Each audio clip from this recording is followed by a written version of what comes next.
This video is about monitoring spirits, and that's what we're going to be talking about. Have you ever felt like, someone's watching you, or you just feel like there's a presence or something there? It could be a spirit is watching you. So the word monitoring spirit, it's not in the Bible. But so what I mean by monitoring spirits, that's exactly what I'm going to explain in this video. Monitoring spirits often attack the saints of God, Christian believers, and in their dreams or even during the day. You see, like owls and crows are examples of animals that many people have seen in their dreams. And in reality also, you see them on your telephone poles and stuff. Well, that can symbolize a monitoring spirit. It's a form of shape-shifting into that owl or crow to monitor you or spy on you. Ecclesiastes 10:20 says this: curse not the king, no, not in thy thought, and curse not the rich in thy bedchamber. For a bird of the air shall carry the voice, and that which hath wings shall tell the matter. And that scripture I wanted to throw out there and have you read it. In the ancient Greek, the owl was the preferred bird of Athena, the goddess. She was the daughter of Zeus, and she was the goddess of wisdom and war. Her preferred species was little owl, which often accompanied her perched on the shoulder. The owl had the ability to light up Athena's blind side, revealing to her unseen truths and thus expanding her natural wisdom due to its association with the goddess Athena. And you'll see a picture of her, with an owl looking, like behind her, the part that she can't see. And that depicts she can see what she can't see, so to speak. That owl is out there seeing for her. And they all gained protected status in Athens and inhabited the Acropolis. As the symbol of Athena, the owl became thought of as a protector. Symbolism was then adopted by Greek armies on their way to war as inspiration for their daily lives. If before a battle, an owl flew over the army, it was taken as a good omen, what they said, for that victory was imminent. It could retrieve information from those armies by spying on them and then returning that information back to Athena. Athena, would release that owl. Her essence would be in that owl. She would go spy on those armies and come back and then retrieve the information. The owl was also given prominence in society and commerce by being depicted, on the reverse side of their silver drachma coins that they had. A witch or even a high priest will be one with the owl or the raven or crow, and they will send this bird to spy on people to get information, to see what they're up to, what they're doing, and things like this, because their curiosity's piqued up and they want to look at you. And what actually is happening is this: that witch becomes one with that bird. So actually, the witch that is, coming and spying on you, usually but not always, like an astral projection in the dream, and they'll take form of the bird when they visit you in that dream. The essence of the high priest or witch goes into that bird and comes and visits that person. Then they gather information from what they're seeing,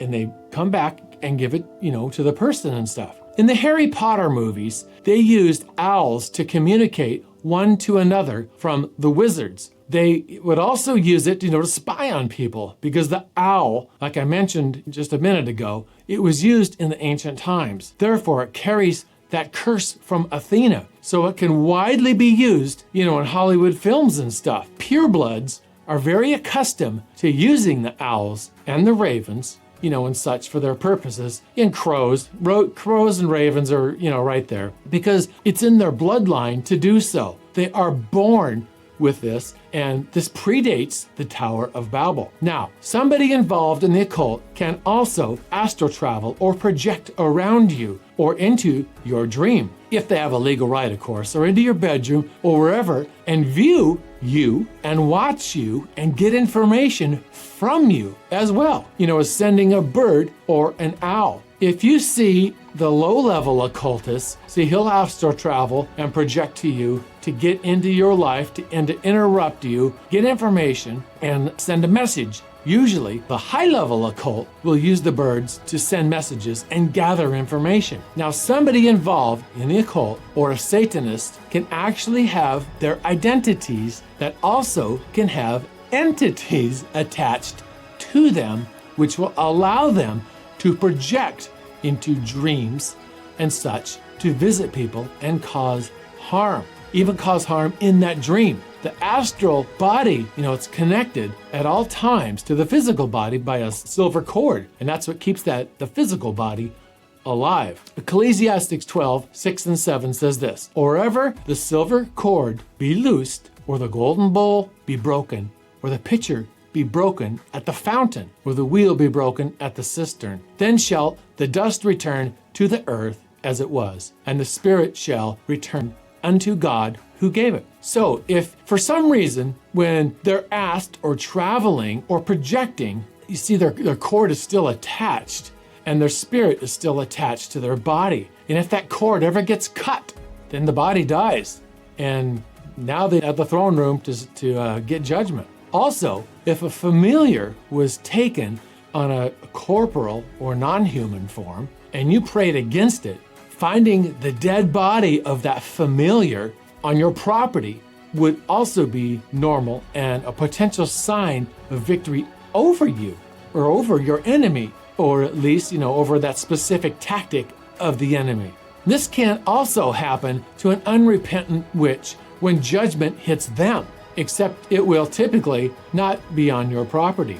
Personal experience that happened to me, I was at a restaurant one time and I saw this young man, and we spoke up, we started talking, little communication, and I knew he was in the occult. God revealed that to me, and he knew something was up with me. So we started talking, and I shared with him the gospel, and I go, "If you ever want to get out, call me up, I'll help you." Well, I handed him my business card, with my phone number on it. And later that night, he astral projected into my room, and I saw him right there. Well, I commanded off in the name of Jesus, and I put the blood of Jesus over it, and it was gone. Well, see, that was my fault because I gave him the legal right. See, there was an attachment. And so that's what I mean about a legal right. There has to be some form of attachment for them to do this, or a visitation. There has to be a legal way for them, and they will use absurd legal rights to do it. Don't ever underestimate the lying capability of the enemy, because he'll go to great lengths and use the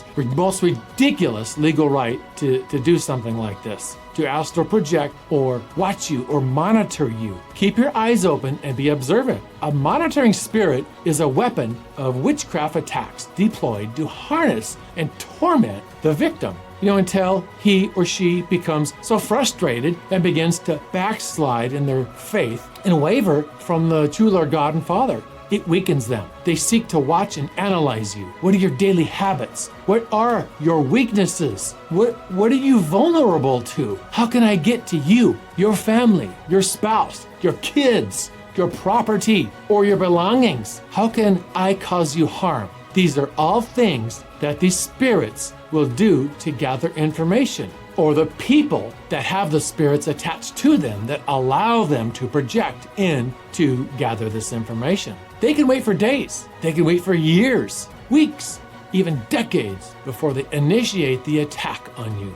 The enemy is extremely patient, extremely patient, but take note, when the time is right for him, they will strike and they will attack, looking for a break in the armor that you or don't have, and an open door of your spiritual life, just in your normal life, to get entrance and strike with their plan. Even watching your accomplishments and things that you're accomplished will come, they'll come up with a plan to destroy, and that will bring you down. The enemy has been studying you for years, since you were born, and sometimes even before. These familiar spirits, monitoring spirits, are there to check the status of your life and make sure that you'll never fulfill the purpose and plan that God has for your life. None of these spirits can actually read your mind, since God is the only one who is omnipotent. So they can only gain information by watching you, hearing you, and from others around you. Ephesians